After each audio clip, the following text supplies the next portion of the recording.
devant la loi. Alors, la deuxième question sur la démarche des pères de... Mais, bien avant d'ailleurs que je ne commente la démarche des princes de l'Église, il y a une constante ici. Je le disais tout à l'heure, c'est plus de 3000 Congolais qui sont morts dans des conditions effroyables. Je n'ai pas entendu, sauf si pendant que j'étais à Genève, je n'ai pas entendu, moi, les princes de l'Église, nos pères, condamner de manière claire cette barbarie. Peut-être que je n'ai pas suivi. En ce moment-là, il faudra m'accorder l'indulgence. Première chose. Deuxième chose, ceux qui sont morts, c'est les Congolais. C'est leurs fidèles.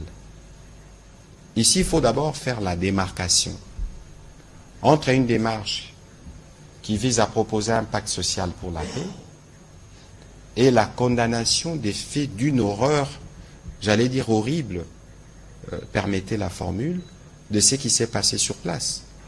Lorsque, Oscar, vous êtes dans une maison et que ça brûle, l'urgence est d'abord d'éteindre les feux. Et aujourd'hui, je pense que l'urgence devrait, pour eux, dans les cas de la démarche qui est la leur, de dénoncer d'abord ces mal, ces mal qui vient du voisin que nous connaissons. Ensuite, pour ce qui concerne leur démarche, mais le premier qui veut la paix en République démocratique du Congo, c'est le président de la République. Et le président de la République reçoit des initiatives de plusieurs natures qui peuvent émaner des citoyens ou des structures. Le président de la République a reçu évidemment les prêtres à la fois de la SENCO et de l'ECC qui lui ont fait, il les a reçus d'abord à leur demande et qui sont venus lui présenter l'initiative qui était la leur.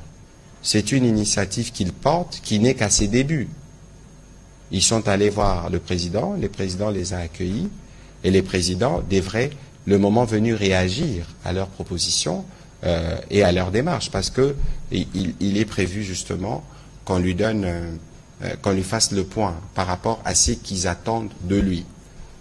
Deuxièmement, ici, il faut savoir que le président de la République ne leur a pas donné un mandat quelconque.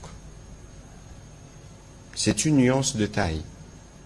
Ils ont vu le président, ils avaient des propositions, mais le président de la République ne leur a pas donné un quelconque mandat pour l'engager. De toute évidence, comme je vous ai dit, ils sont en amorce de leur démarche qui vise à avoir un pacte social pour la paix. Personne ne peut la décliner, même pas le président de la République, parce que lui-même, il a toujours été chantre de la paix. Mais ici, il faut situer la démarche dans le cadre d'une action portée par elle et ne pas faire d'amalgame et considérer qu'ils ont reçu un mandat du président de la République pour faire cette démarche-là. Je crois que l'abbé Chollet, qui s'est exprimé après la réunion avec le président de la République, a été clair là-dessus. Et les choses doivent être comprises dans ces cadres.